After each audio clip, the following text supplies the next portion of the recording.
Hey, good morning. Today is Thursday, September 26, 2024. Hope everybody's doing okay. This video, Rogers Hornsby's 1924 season, one of the best of all time. And Roger Hornsby, in my opinion, is the second greatest hitter of all time in baseball history. I can prove it. I didn't say the greatest baseball player of all time. I said the second greatest hitter of all time behind Ty Cobb, who's number one, because of the 366 career batting average, 4,189 hits, and 12 batting titles. Roger Hornsby, though, is number two, 358 career batting average. 2,930 hits. There are other guys that have more hits. Aaron has 3,700 plus. Stan Musial, 3,600 plus. Tris Speaker, 3,500 plus. As far as hitting, though, his career average is number two all time behind Cobb. And his hitting was remarkable. Just pure hitting. Now, greatest baseball player of all time, I'm going to go with Babe Ruth. And I can prove that with all the videos I've done on him. Where does Roger Hornsby rank as far as greatest baseball player of all time? Top 10. But as far as hitting, let me show you something that you may not be aware of. 1924 season is his 10th year in the league.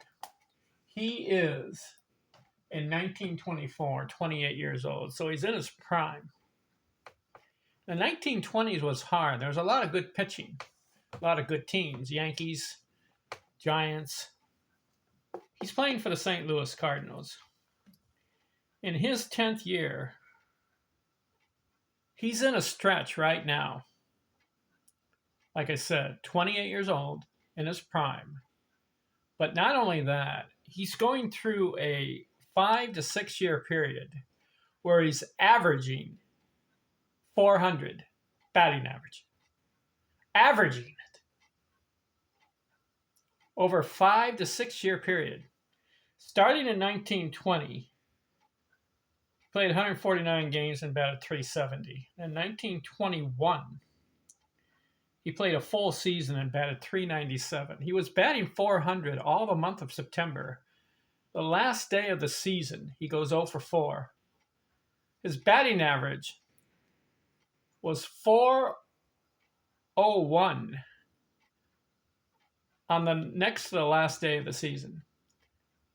He plays the last game of the year and goes 0 for 4 and dropped down to .397. He could have had a 400 batting season that season. In fact, he was batting .400 that season. But he ended up with .397 in 1921. Then in 1922, he said, all right, enough of this. I'm going to play every game. He does 154 games, and he bats .401. He gets 250 hits in 1922. So this is the third year stretch I'm talking about, his third year. And in the fourth year, he missed a lot of games. Played 107, so he missed about 47 games. Still batted .384. And then in 1924, this video I'm going to cover, he breaks loose. Plays 143 games. So that's almost a full season. Missed 11 games. 536 at-bats. He gets 121 runs scored, which is the third time over 100 runs scored. He gets 227 hits. 43 doubles, 14 triples, 25 homers, 94 RBI. 5 stolen bases, 89 walks. But here's the key stat for 1924. He bats .424, his second season over 400. And like I said, he's in the 5th year of a 6-year period where he's averaging 400. He bats .424. Legitimate. Why? It's 143 games. He missed 11. Now, if he had just played 100 games and batted .424, we could say, well, he didn't have a full season.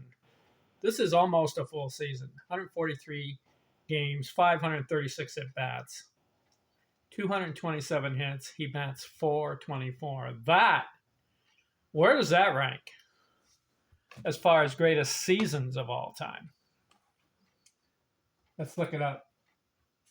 So I'll go to Google. I'll put in career batting average leaders. You go to Baseball Reference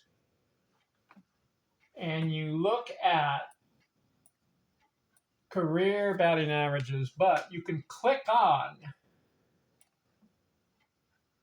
single season.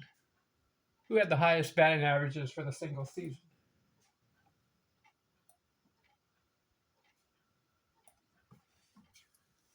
On Baseball Reference right now, they've got some Negro League players that have the highest career batting average for a single season.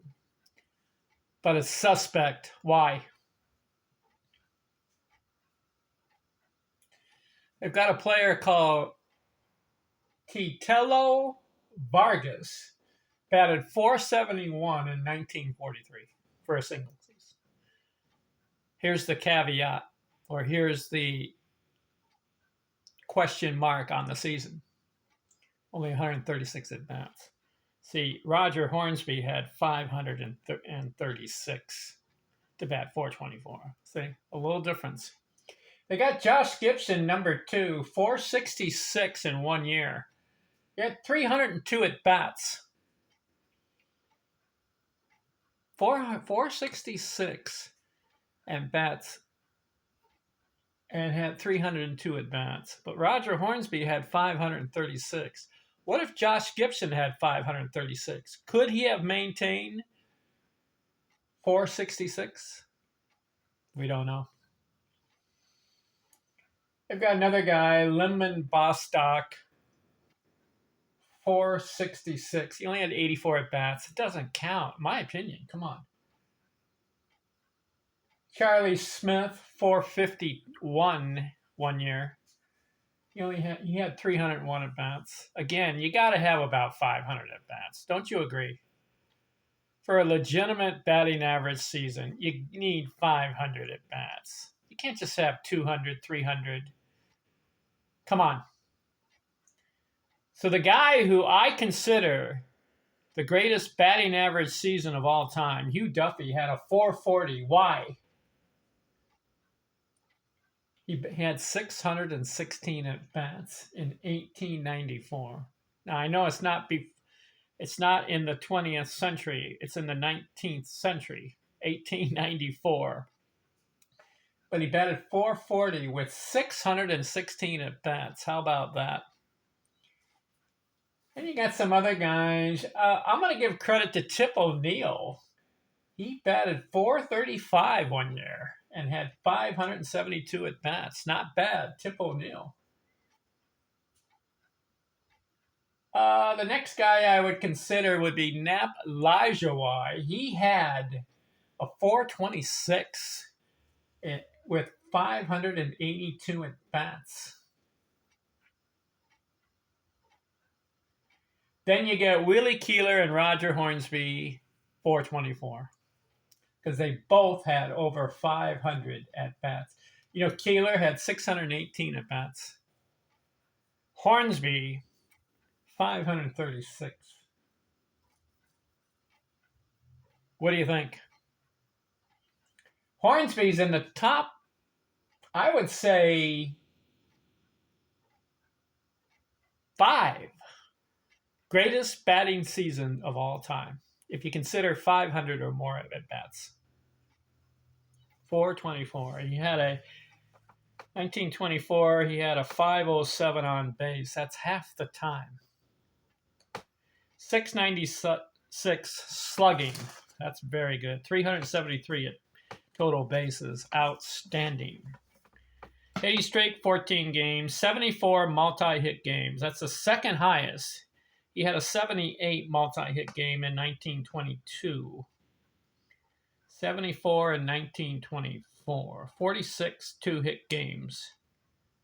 24 three-hit games. That's pretty good. 3 4-hit games. 24 games, 2 runs scored. 6 games, 3 runs scored. 16 games of 2 RBIs. And 6 games of 3 RBIs.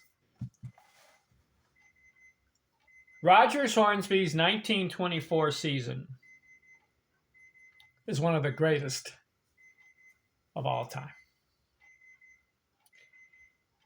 I want to impress upon you that this guy is the second greatest hitter of all time, behind Ty Cobb. Not the second greatest baseball player of all time. Ruth's number 1 greatest baseball player. I'm going to put Gehrig and Cobb, Williams, DiMaggio, and Fox, all those guys in the top 10.